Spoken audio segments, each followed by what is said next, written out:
নমস্কার বন্ধুরা, তোমরা সবাই কেমন আছো? আশা করি তোমরা সবাই ভালো আছো।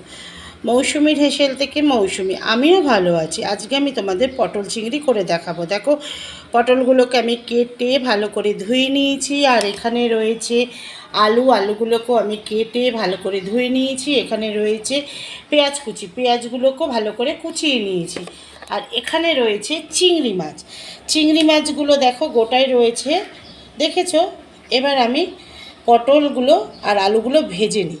তেলটা গরম হয়ে গেছে, আমি অল্প নুন দিয়ে দিলাম, দিয়ে ভালো করে তেলটা কড়াইয়ের গায়ে মিশিয়ে নিচ্ছি। এবার যে আলুগুলো কাটা আছে সেই আলুগুলো আমি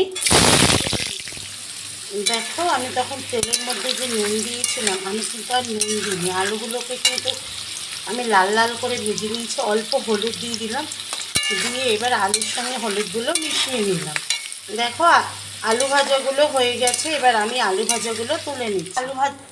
আলু ভাজাগুলোকে তুলে নিয়েছি। এবার যে পটলগুলো কাটা ছিল সেই পটলগুলো আমি দিয়ে দিলাম, দিয়ে ভালো করে দেখো চিংড়ি মাছগুলোকে পরিষ্কার করে ভালো করে ধুয়ে নিয়েছি, নিয়ে নুন আর হলুদ মাখিয়ে রেখেছি। আর একটু পাতিলেবুর রসও চিংড়ি মাছের সঙ্গে আমি দিয়ে মিনিমাম 30 মিনিট রেখে দিয়েছি। এবার দেখো, এই যে পটল ভাজাটাও কিন্তু আমার রেডি হয়ে গেছে। যে পটল ভাজাগুলোকে আমি তুলে নিয়েছি। এবার নুন হলুদ আর পাতিলেবু মেশানো যে চিংড়ি মাছটা ছিল সেটা আমি ভেজে নিই।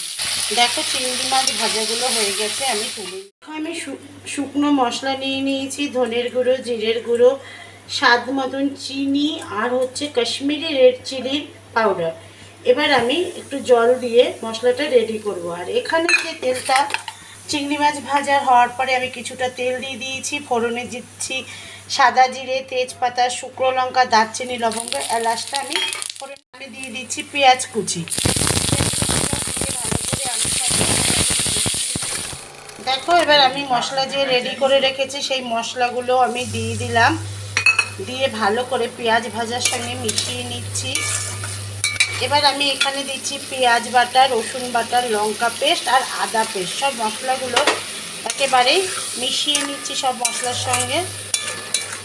আলু পটলগুলো যে ভাজা আছে, আলু পটল ভাজাগুলো আমি এই মশলার মধ্যে দিয়ে দিলাম, দিয়ে ভালো করে আলু মশলাগুলোর সঙ্গে আলু পটল মিশিয়ে নিয়েছি। এবার যে চিংড়ি মাছ ভাজাটা আছে সেই চিংড়ি মাছ ভাজাটাও আমি দিয়ে ভালো করে আলু পটল মশলা একেবারে মিশিয়ে, আমি নুন দিতে ভুলে গেছিলাম, আমি নুন দিয়ে দিচ্ছি। আমি আলু পটল ভাজার সময় নুন দিয়েছিলাম, আর মশলা দেওয়ার সময় আমি নুন দিইনি। ভালো করে নুন দিয়ে দিলাম, দিয়ে ভালো করে আমি মিশিয়ে নিচ্ছি। আর এই যে বাটিতে আমি চিংড়ি মাছটা ভেজে রেখেছিলাম সেই বাটিতে উষ্ণ গরম জল আমি দিয়ে ভালো করে নুন, পটল, আলু, দেখো আমি উষ্ণ গরম জল দিয়ে দিয়েছি। ভালো করে সব মশলা, আলু, পটল মিশিয়ে নিয়েছি। আমি যেভাবে আজকে তোমাদের আলু পটল চিংড়ি মাছ দিয়ে করে দেখালাম সেভাবে অবশ্যই করবে। করে ইউটিউবে যে মৌসুমীর হেসেল বলে চ্যানেলটা আছে সেখানে তোমরা লাইক করবে, কমেন্টস করবে, শেয়ার করবে, আর অবশ্যই সাবস্ক্রাইব করবে।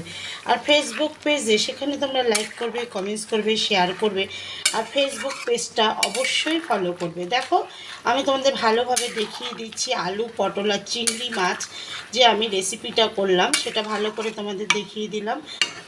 আলু পটল চিংড়ি মাছের রেসিপিটা একদম রেডি হয়ে গেছে। আর উপর থেকে গরম মশলা দিলাম।